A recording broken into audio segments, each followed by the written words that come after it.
بسم الله الرحمن الرحيم. الحمد لله رب العالمين، الرحمن الرحيم، مالك يوم الدين. إياك نعبد وإياك نستعين، اهدنا الصراط المستقيم، صراط الذين أنعمت عليهم غير المغضوب عليهم ولا الضالين.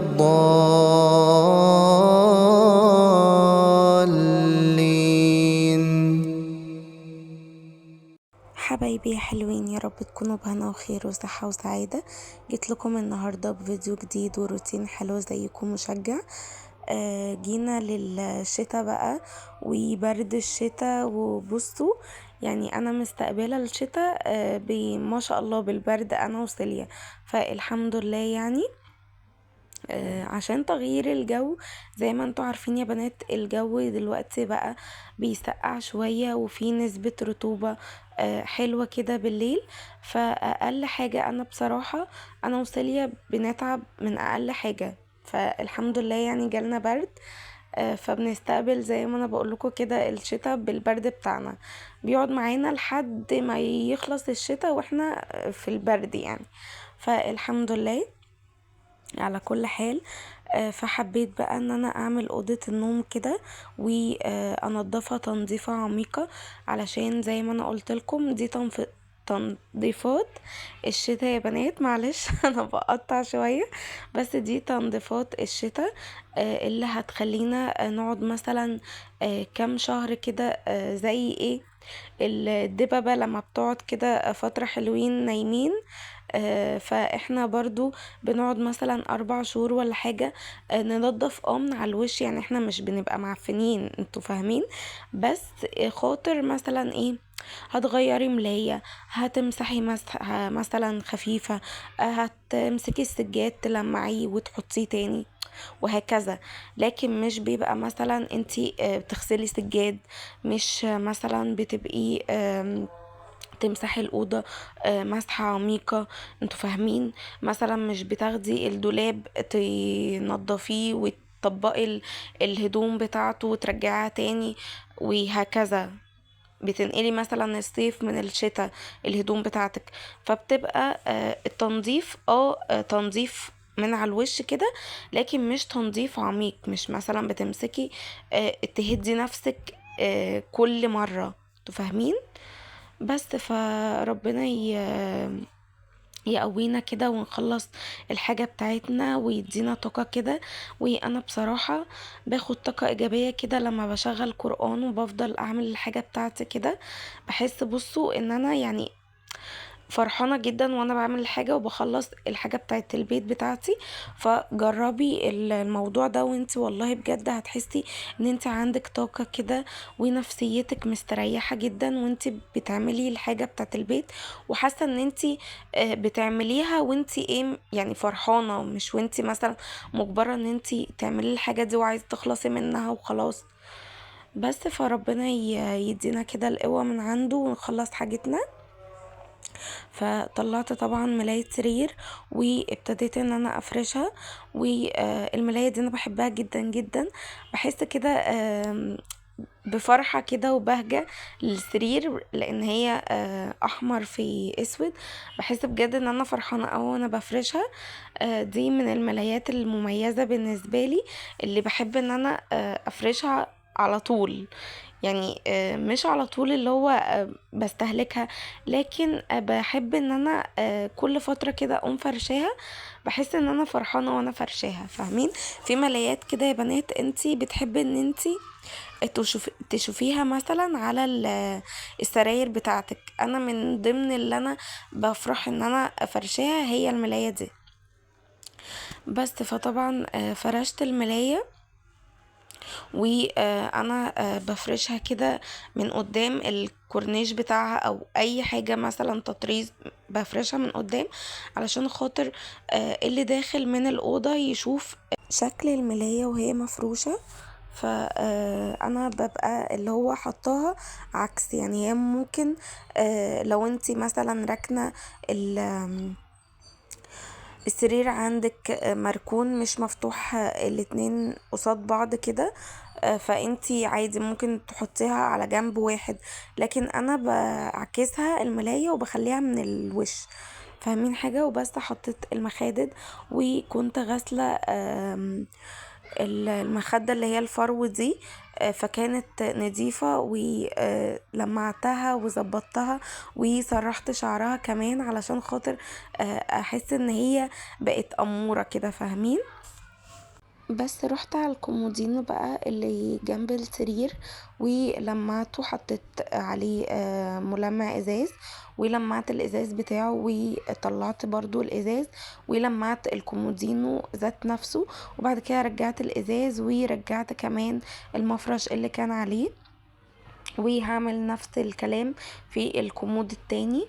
هاخد طبعا الحاجة بتاعت تيليا، ف والله بجد يعني هي ما بتلحقش يعني ان هي تخف من التعب، كل ما تخف من التعب يجي لها تعب تاني، فالحمد لله يعني.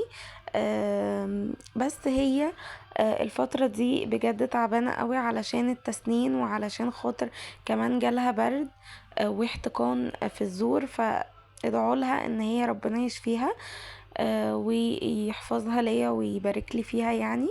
وبس كده. وانتي لو لسه متابعة الفيديو لحد هنا، فما تنسيش تصلي على النبي علشان تكسبي حسنات، وعلشان انا كمان اكسب حسنات، وتدوسي لايك واشتراك في القناة لو انتي لسه ما اشتركتيش، وتفعيل الجرس علشان يوصلك كل جديد انا بنزله. وبس كده. وده فرضا وليس امرا يا بنات، انتي اللي هتحبي ان انتي تعملي كده، مش انا بجبرك خالص. وبس كده. بحبكم جدا جدا، وشكرا لكل كلامكم اللي بيخليني اتشجع اكتر واقوم كده واعمل لكم الروتينات اللي انتوا بتحبوها. وانا بقبل كل الكومنتات السلبية، واي حاجة يعني انتوا حابين ان انتوا تقولوها لي عادي، انا بقبل الكلام كله. وانا زي ما انا قلت لكم، انا معتبراكم ان انتوا صحابي مش فانز، انتوا بتتفرجوا عليا او متابعين، فربنا يديم المحبة اللي ما بيننا يا رب، ويخليكم ليا كده، وبيكم ان شاء الله نكبر مع بعض. بس كده. كان عندي بقى التسريحة كانت متبهدلة بهدلة مش طبيعية، ما شاء الله، الله أكبر يعني. سيليا بقت بتقف دلوقتي وتتشعبط كده، وتاخد الحاجة بقى اللي من على التسريحة اللي هي قدامها، لكن الحاجة البعيدة طبعا هي مش بتقدر تطولها. لكن بقى كانت بجد متبهدلة جدا جدا يعني.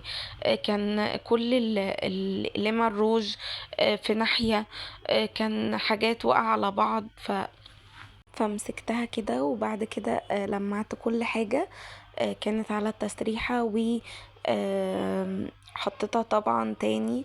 والحاجات اللي انا لقيتها مثلا مش ان انا بستخدمها وخلاص خلصت، كنت برميها في الباسكت. وحاجات كتيرة قوي يا بنات رميتها بجد، من ضمنهم حاجات باظت، من ضمنهم حاجات ريحتها غيرت، يعني برضو الحاجة لما ريحتها بتغير ده معناها ان هي باظت. فانا عايزاكي اي بنت بتشوفني ان هي عروسة ولسه بتجهز حاجتها، وان هي هتتجوز يعني، ما تجيبيش ميك اب كتير، علشان خاطر الميك اب اولا بيبوظ، ثانيا انت مش بتستخدمي كل الميك اب اللي انت بتجيبيه ده، وبتركنيه على جنب بعدين. فانتي جيبي الحاجات اللي انت هتستخدميها بس، يعني مثلا علبة اي شادو واحدة، علبة مثلا بلاشر واحدة،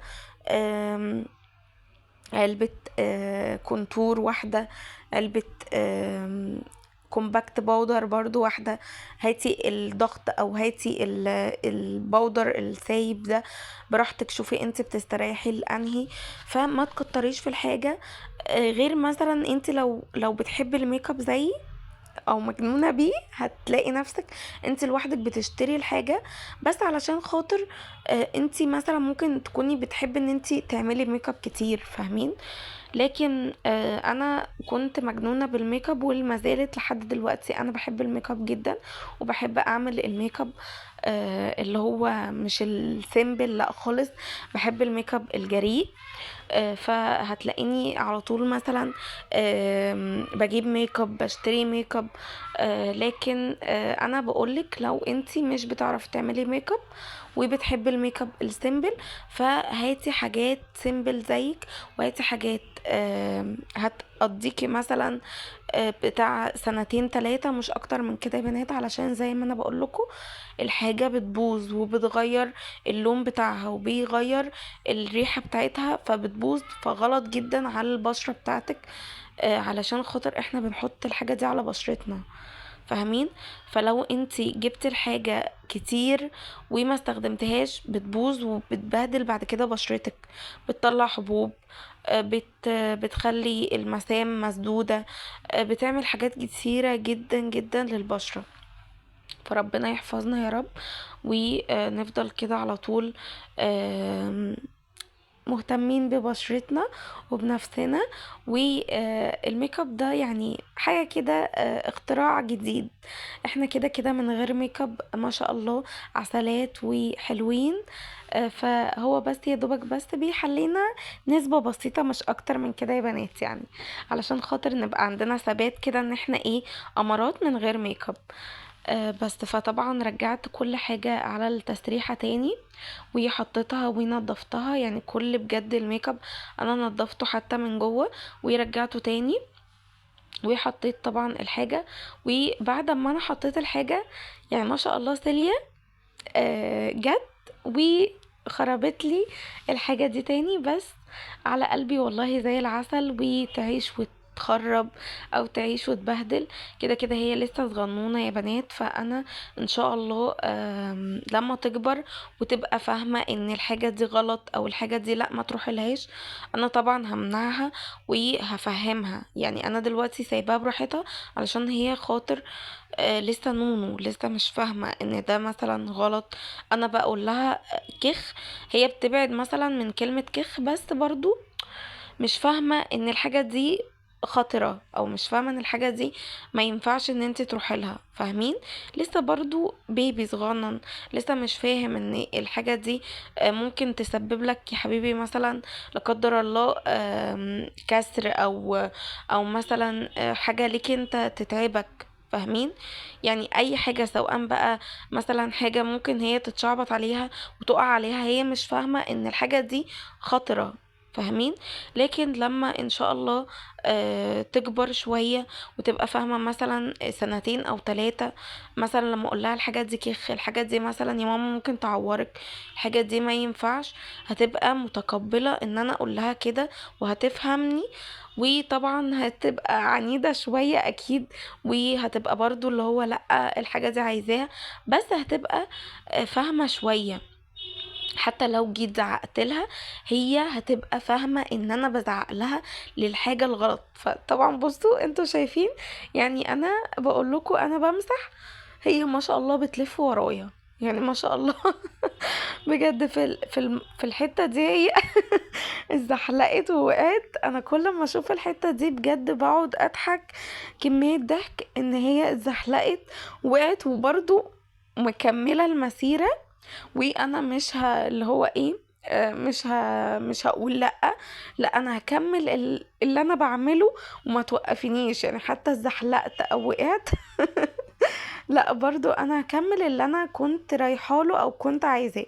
فخدتها وحطيتها على السرير، وهي بتخاف من السرير جدا ان هي تتحرك يعني كتير فيه، اللي هو بتخاف ان هي تقع. ودي حاجة الحمد لله يعني ان هي يعني محافظة على نفسها، او بتخاف ان هي مثلا تقع من على السرير. اللي هو ايه، يعني مثلا لما بتحس ان هي خلاص قربت للسرير مثلا، ان هو خلاص الحروف وان هي هتقع، بترجع تاني. فدي حاجة مفرحاني جدا. يعني بصوا هتلاحظوا ان هي هتمشي خطوتين، ولما تلاقي ان هي خلاص قربت على السرير بترجع تاني. بترجع تاني. فربنا يحفظها يا رب ويبارك لي فيها، لان بجد بقت دلوقتي فظيعة جدا ومشاغبة قوي، ويعني بتعمل حاجات كده انا بستغربها ان هي بتعملها، بس علشان خاطر هي خلاص كلها شهر وهتتم سنة. ف اللي هي يعني بتكبر، فبحس ان هي ما شاء الله بقت بتعمل حاجات تانية كتير. فربنا يخلي لنا كلنا اولادنا يا رب، ويحفظهم لنا ويبارك لكم فيهم. واللي لسه ربنا ما رزقهوش، ربنا يكرمكم بالذرية الصالحة، ويعطيكم كده البركة والخير في صحتكم وعافيتكم، لحد ما ربنا يرزقكم بالذرية الصالحة ان شاء الله، ويجننوكوا زي ما احنا متجننين بسببهم. كان عندي النجف كان متبهدل قوي ومليان تراب، فجبت طبعا حتة وملمع ازاز برضو، ولمعت النجفة كلها، وبعد كده رشيت معطر في كل الأوضة. وكانت كده خلصت الأوضة الحمد لله. نظفتها تنظيفة عميقة زي ما بقولكوا. وطبعا طبقت الدولاب برضو ونظفته. وكان عندي ميعاد الغدا، كنت عاملة بسلة وكنت عاملة شوية رز وفراخ، كان يستاهلوا بجد بقكوا.